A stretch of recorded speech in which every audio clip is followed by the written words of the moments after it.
जब हम बाल्यावस्था से भजन करना प्रारंभ कर देते हैं, आपने देखा होगा मकान में लकड़ी के फाटक लगे हुए हैं, तो वो जो मिस्त्री बनाता है तो वो इतना घिसता है कि घिसते घिसते उसमें शाइनिंग आ जाती है। युवा अवस्था बाल्यावस्था से ही भजन इतना करो कि ताकि हमारा बुढ़ापा सुधर जाए, बुढ़ापे में आवश्यकता ही नहीं पड़े। अब फिर ऐसा है कि जितना बने तो करो, बुढ़ापे में तैयारी करिए, तो तैयारी एकाएक नहीं होती है। आप कहो कि महाराज पन्ना में आ गए, आप एकाएक तैयारी हों दो भाग, तो इसके लिए भी तैयारी पहले से करनी पड़ती है। भगवान को पाना है, भगवान की कृपा प्राप्त करना है, तो प्यारे भजन करिए। अब हर व्यक्ति ये पूछता है महाराज हमें भगवान कैसे मिले, मिलने की तो आशा छोड़, ये कहो कि भगवान की कृपा कैसे मिलेगी। कृपा की आवश्यकता है, केवल कृपा की कामना करो। भगवान कैसे मिलेंगे ये मत सोचो, भगवान मिले ना मिले, उनकी कृपा मिल जाए, उनकी कृपा में ही उनका दर्शन है। आज माता सुनीति ने सुंदर उपदेश दिया, बेटा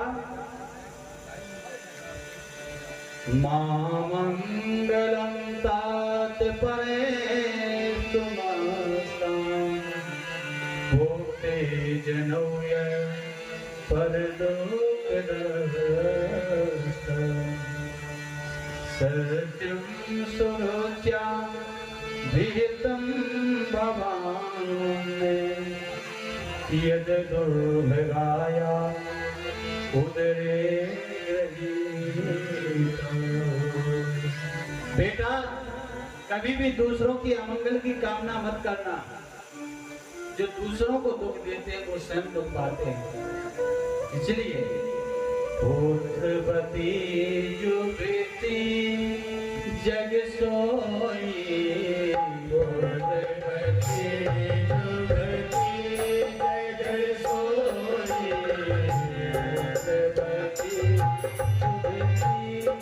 जग सोई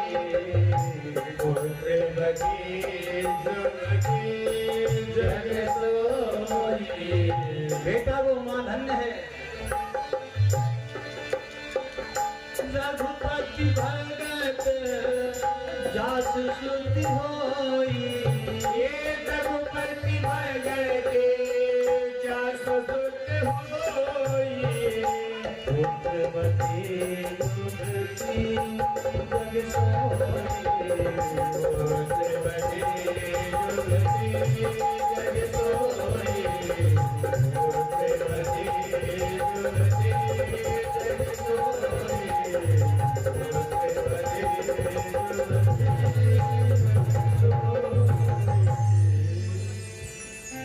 आज वो मां धन्य है जिसके भक्ति करने वाला पुत्र हो।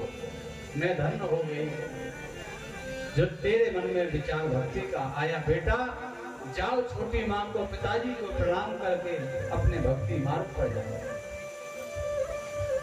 आज ध्रुव जी महाराज उत्तानपाद को प्रणाम करने के लिए गए, साष्टांग प्रणाम किया। पिताजी आज्ञा दो, जो छोटी मां ने मुझे आज्ञा दी है कि अगर मेरी कुख से जन्म लेना है तो पहले भगवान को प्रसन्न करना। आज उत्तानपाद सुरुचि के बस में थे, कुछ कह नहीं पाए, लेकिन बेटे को हृदय से लगाया। बेटा जल्दी भजन करके लौटना। माता सुरुचि को प्रणाम किया। माँ तुमने जो कहा था मैंने आपकी आज्ञा को सिरदार किया, अब तू आशीर्वाद दे कि ताकि मैं तुम्हारे कहे हुए वचनों पर चलूं और भगवान को अल्प समय में प्राप्त कर दूं। आज्ञा दी सुरुचि ने। ध्रुव जी महाराज चले परीक्षा लेने के लिए। श्री नारद जी महाराज मार्ग में आए, नारायण नारायण करते हुए कहा, बेटा कहाँ जा रहे हो? अभी तुम्हारी 5 वर्ष की अवस्था है। ध्रुव जी महाराज कहने लगे, हे महात्मा, हमारी माँ ने कहा है कि अगर मेरी कुख से जन्म लेना है तो तुम्हें भगवान का भजन करना पड़ेगा, भगवान को प्रसन्न करना पड़ेगा। तो भगवान को प्रसन्न करने के लिए जा रहे हैं। नारद जी बोले भगवान कहाँ मिलेंगे? बोले जंगल में। नारद जी बोले अगर जंगल में भगवान मिलते तो शेर का जन्म ही जंगल में होता है, उसको कब के मिल गए होंगे। अगर आप सोचते हो कि जिसके यहाँ धन संपत्ति दौलत है उसको भगवान मिलते हैं, तो राजाओं को कब तक भगवान का दर्शन मिल गया होगा। लेकिन भगवान किसको मिलते हैं? जिसके अंदर प्रेम है और भाव है। लेकिन बेटा एक बात बताओ, तुम्हारी अवस्था भी 5 वर्ष की है, आपका कोई मान करे, सम्मान करे, अपमान करे, कोई फर्क नहीं पड़ता। और ये सब घर की लड़ाइयां हैं, झगड़े होते रहते हैं। बेटा घर वापस लौट। अभी तुम्हारे काफी संस्कार बाकी हैं, तुम्हारा विवाह होगा, पुत्र होंगे, तुम्हें राज्य मिलेगा। ध्रुव जी महाराज हाथ जोड़ करके कहने लगे, हे ऋषिवर, अब मेरे हृदय में कामना नहीं रही। अब मेरे हृदय में बस एक ही तमन्ना है कि मैं भगवान का भजन करूं, भगवान को प्रसन्न करूं। बस एक ही संकल्प है हमारा। बहुत समझाया नारद जी महाराज ने। ध्रुव जी महाराज ने कहा, ऋषिवर जो आपने कहा है कि आप राजा बनोगे, विवाह होगा, आपको राज्य मिलेगा, ये उसके लिए है जिसको इस संसार से मोह हो। हमको तो सिर्फ भगवान के भजन से मोह रहा है। नारद जी समझ गए, ये तो चेला बनाने लायक है। इसने जो संकल्प लिया इससे पीछे हटने वाला नहीं है। नारद जी कहने लगे, बेटा अगर किसी कामना का संकल्प लिया है तो पहले गुरु बनाना पड़ता है। बिना गुरु बनाए कोई कामना सफल नहीं होती, पूरी नहीं होती, इसलिए गुरु बनाओ। बाबा तुलसी लिख रहे हैं हमारे, गुरु बिन भवनि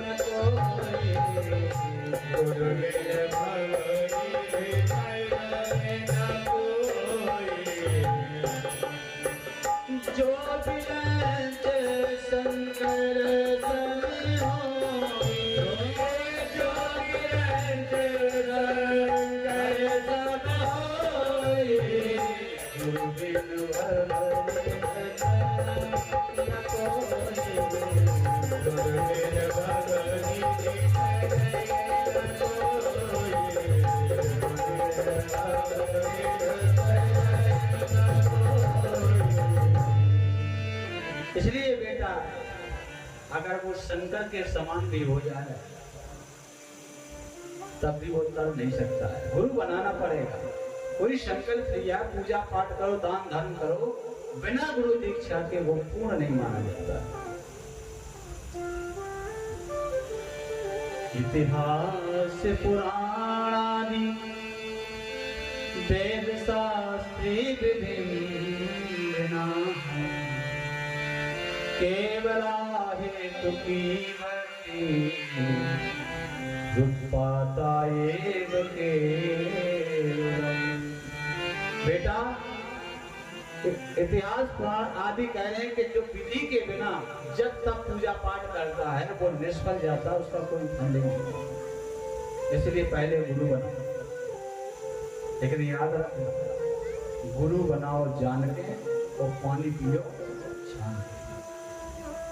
पहले गुरु का समझ लो, गुरु जी चेला का समझ लो, नहीं तो वैसे ही कहानी होगी। एक बार गुरु पूर्णिमा पर शिष्य लोग मिलने आए गुरु जी से। एक चेला आया, मिठाई लाया, जो दक्षिणा है वस्त्र आदि लाया, रखा, पैर छुए। गुरु जी बोले खुश रहो। अब चेला एकदम डटे हटे, तो उन्हें ना गुरु दिखाना ना भी शिष्य दिखाना।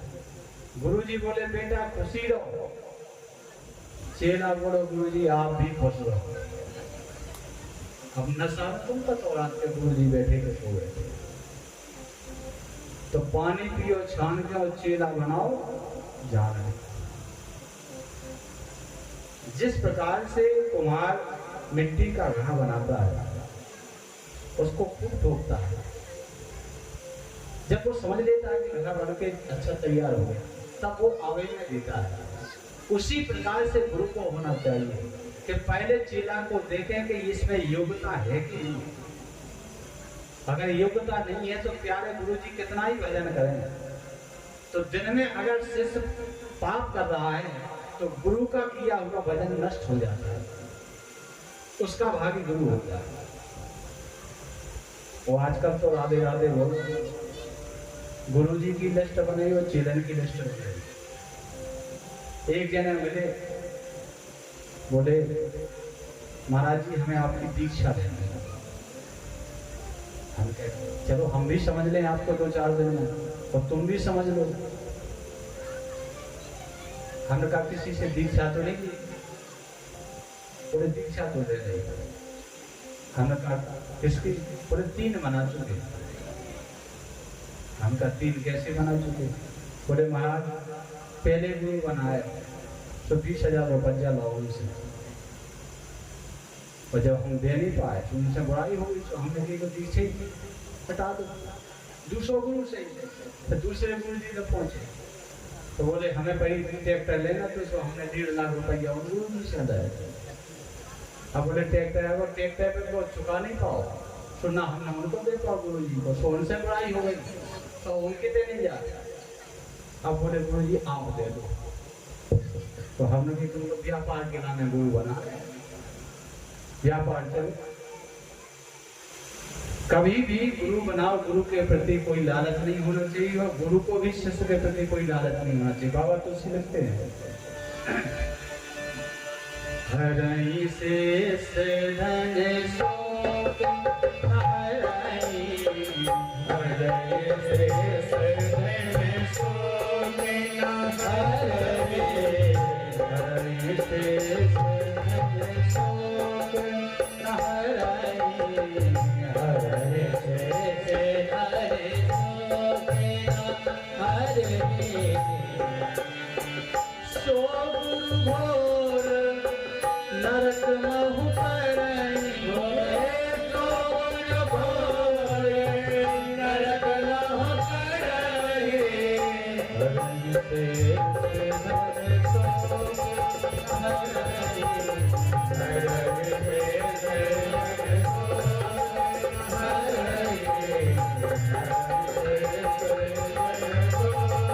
हरई, जो शिष्य का धन हरण करता है और उसके कष्टों को नहीं हरता है, वो गुरु, वो नरक का गामी होता है। याद रखना, गुरु शिष्य का कोई मामूली रिश्ता नहीं है, इसको पहचानी।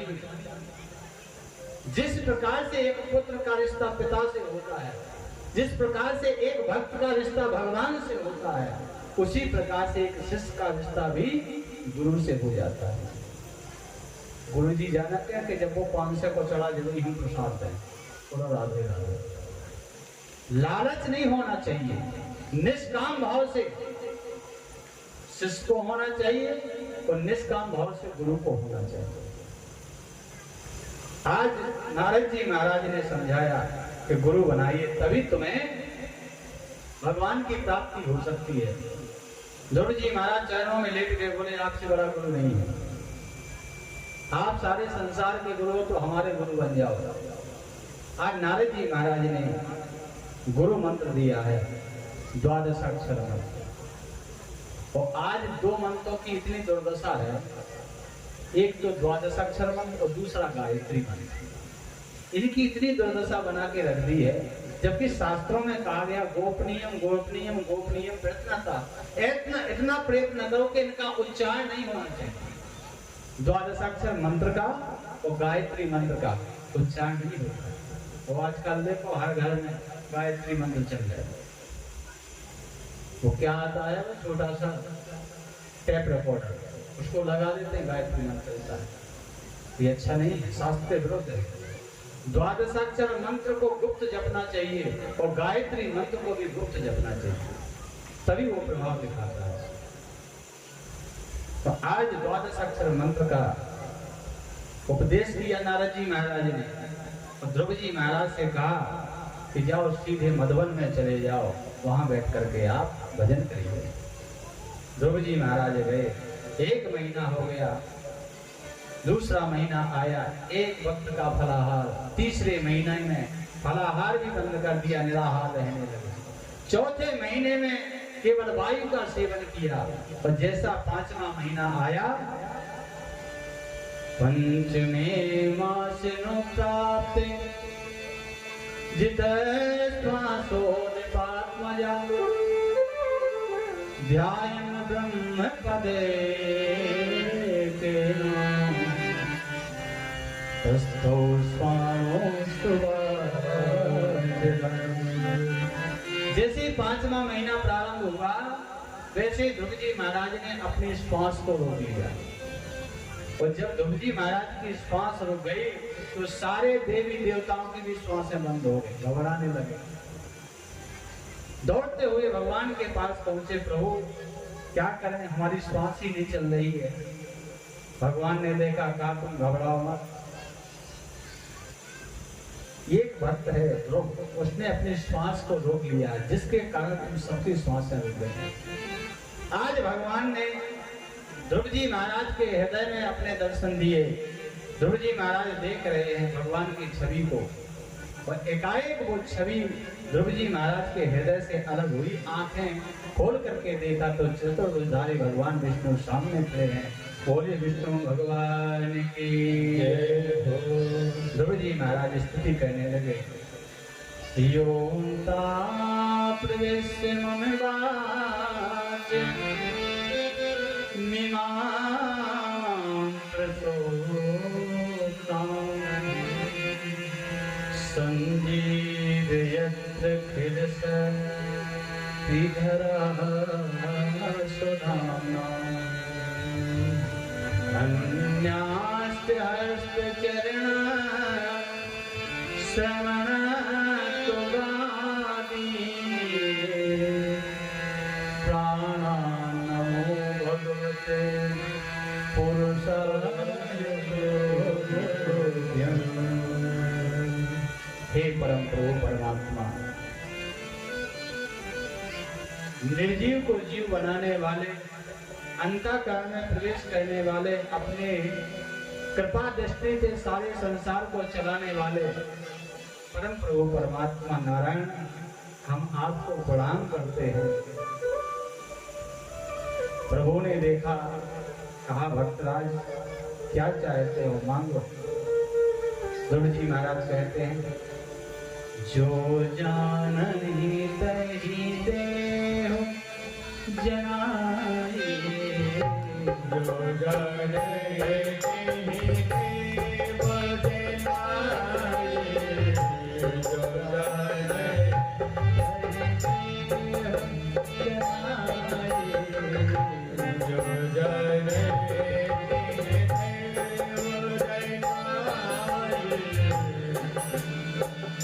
जानत तुम ही है जानी, जानत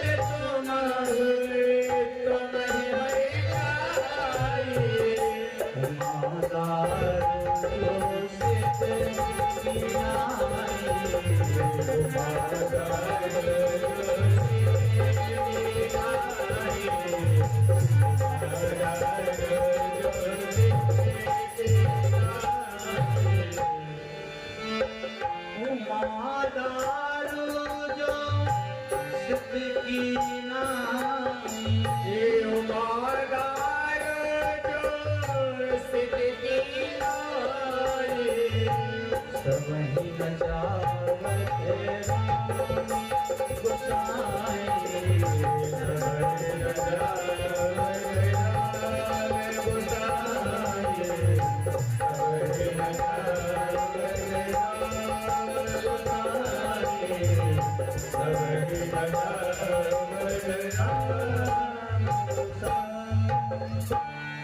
प्रभु क्या मांगो, आपके इशारे से सारा संसार नाचता है। और जहाँ पर कृपा राम की होई, किता पर कृपा करे सब कोई। प्रभु, जहाँ आपकी कृपा दृष्टि जिस पर पड़ जाए उसके ऊपर संसार की भी कृपा हो जाती है, और अगर आपकी दृष्टि कुदृष्टि है तो सारा संसार उस व्यक्ति को हीन भावना से देखता है। इसलिए प्रभु मुझे कुछ नहीं चाहिए। भगवान कहते हैं कि ध्रुव, तुम जिस कामना से ये भजन कर रहे हो, ये तब किया, वो तो आपको मैं दूंगा। मैं तुम्हें वचन देता हूँ कि 36,000 वर्ष तक तुम इस पृथ्वी पर राज्य करोगे। इसके बाद तुम हमारे धाम को वापस आओगे और तुम्हें मोक्ष का प्राप्त होगा। भगवान ने वरदान देकर अंतर ध्यान हो गए। ध्रुव जी महाराज आए, पुत्र को देखा है, उत्तानपाद ने हृदय से लगा लिया। आज 36,000 वर्ष तक ध्रुव जी महाराज ने इस पृथ्वी पर राज्य किया। एक दिन जब कुबेर के बगीचे को उत्तम कुमार उजाड़ने लगे, तब कुबेर के पुत्रों ने मना किया, यक्षों ने मना किया, नहीं माने, युद्ध हुआ और उत्तम कुमार यक्षों के द्वारा मारा गया। क्रोध में आकर के ध्रुव जी महाराज ने यक्षों को मारने लगे तो देवताओं ने समझाया, और ध्रुव जी महाराज अपने पुत्र उत्कल को राज्य देकर के भगवान के परमधाम को पधारे, और उत्कल के वंश में हुए अंग, और अंग के पुत्र हुए बैन। बैन का जब जन्म हुआ, जैसे वो राजा बना तो उसने घोषणा करवा दी कि आज से यज्ञ जब तब बंद हो, कोई भजन नहीं कर सकता। अगर अग्नि में आहुति डालना है तो मेरे नाम की डलेगी, बैनाय स्वाहा, बैनाय स्वाहा। इतना आतंक हो गया बैन का। ब्राह्मणों ने क्या किया कि उसके कोई संतान तो थी नहीं, तो बैन के शरीर का मंथन किया, उसके शरीर के साथ साथ में उसकी दोनों भुजाओं को मतने लगे, तो उससे एक पुरुष हुए जिनका नाम है महाराज पृथु, जिन्होंने इस पृथ्वी का मंथन किया और औषधियों आदि का निर्माण किया। इस प्रकार से श्री सुखदेव जी महाराज ने तृतीय दिवस की कथा को विराम दिया। हम भी विराम देते हैं। आइए कल आप ठीक 4 बजे पधार कर पहले प्रहलाद चरित्र की कथा, राजा बलि की कथा, समुद्र मंथन की कथा, 9वें स्कंद में 2 अध्यायों में श्री राम कथा है, तो आप राम कथा का भी कल आनंद लेंगे। और उसके बाद भगवान श्री राम के प्रकटोत्सव के साथ भगवान श्री कृष्ण का भी प्रकटोत्सव मनाएंगे। और आइए भगवान नाम संकीर्तन, इसके बाद आज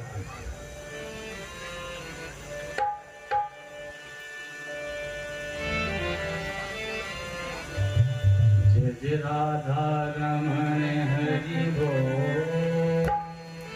जय राधा रमण हरि बोल, जय